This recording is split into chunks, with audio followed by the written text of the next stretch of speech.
Donc Philippe Déton, je suis agriculteur bio en Mayenne, entre Laval et Mayenne. Agriculteur depuis 25 ans et en bio depuis 23 ans. Donc je suis sur une ferme de 85 hectares, éleveur de porcs, production principale. Donc évidemment il y a des céréales et des protéagineux jusqu'au lupin de printemps, du colza et surtout du soja. Évidemment, c'est une rotation céréalière pour nourrir mes cochons. Et donc, avec une rotation avec peu de prairies.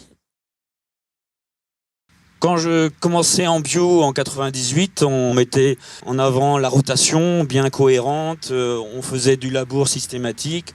On a composté nos fumiers. Il ne fallait pas oublier d'amender. Faire des faux semis, du sarclage et puis des engrais verts. Mais au bout de 10 ans, ça commençait à avoir des salissements qui augmentaient, des rendements qui diminuaient. Donc on se remettait un peu en cause à tout cela.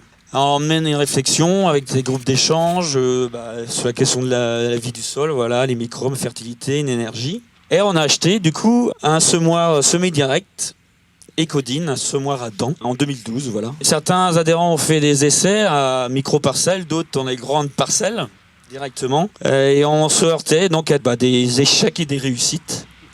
Beaucoup plus d'échecs que de réussites. Et au fil du temps, on a un peu laissé tomber cette idée. On a plutôt combiné le semis direct ou le travail avec le semoir à dents, retourner un peu plus à du travail du sol. C'est pour ça que j'en amène à vous présenter 5 grandes techniques de réduction de travail du sol. Dans cette rotation-là, il y a ce qui est présenté, il y a 5 fois en labour agronomique, sur 9 agricultures, 6 en non-labour, dont 2 en TCS, ça veut dire des outils à dents, à disque ou en travaillant en 10-15 cm. Il y en a un semi-direct, donc ça c'est la févrole qu'on parlait tout à l'heure, après le maïs grain, et un semi-sous couvert vivant.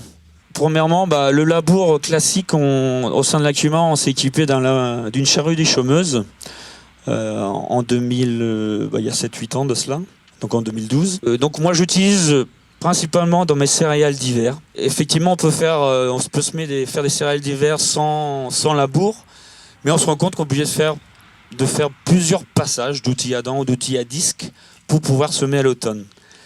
Alors, certes, on ne laboure plus, mais ça demande beaucoup de temps, d'énergie.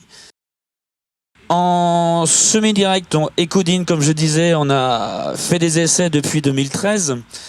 J'avais commencé à semer directement de la févrole dans un engrais vert de moutarde à forte biomasse. Et on a eu des réussites, mais aussi des échecs. J'ai fait également du soja dans du seigle, et également du triticale dans du trèfle blanc aussi. Et on se rend compte que c'est pas forcément le salissement qui pose problème dans ces essais de semis direct, c'est plutôt le développement de la culture semée dans ces conditions. Alors après, c'est peut-être lié à mon sol, le sol limoneux, qui est assez compactant, et je pratique, qui marche bien pour moi dans mes terres. Après du maïs grain,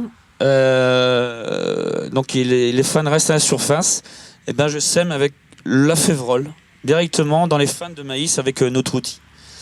Et le fait que ce soit après un maïs grain qui a été travaillé au printemps, la structure du sol, une culture de printemps, la structure du sol reste aérée, et la févrole s'enracine bien avec ce précédent.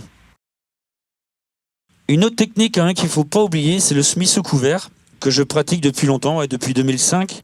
Ensuite, par rapport au non-labour, alors que nommé TCS, 10-15 cm, donc j'ai commencé en colza, voilà, biné, et ça a permis le fait de faire du colza en non-labour, on peut se permettre de semer le colza beaucoup plus tôt. L'objectif maintenant c'est du 15-20 août pour avoir un bon développement du colza. Puis ensuite, comme ça marchait bien, je suis allé vers le maïs en non-labour. Alors lorsque je fais du maïs en non-labour, c'est vraiment dans l'objectif de ne pas faire plus de passages qu'avec labour. Et en association, vaut mieux occuper le sol par des végétaux que de faire toujours du déchômage.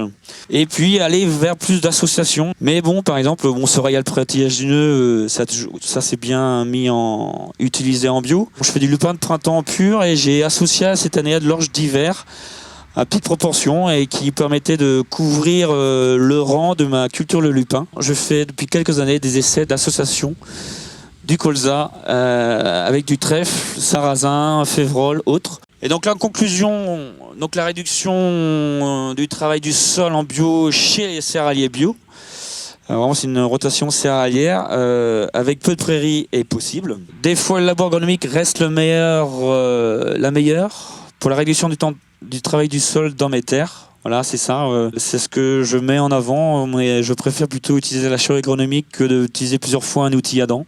Conserver une bonne structure du sol est plus difficile que de gérer les adventices. Le salissement est à peu près maîtrisé, mais c'est la structure du sol qui est la plus difficile à gérer, effectivement.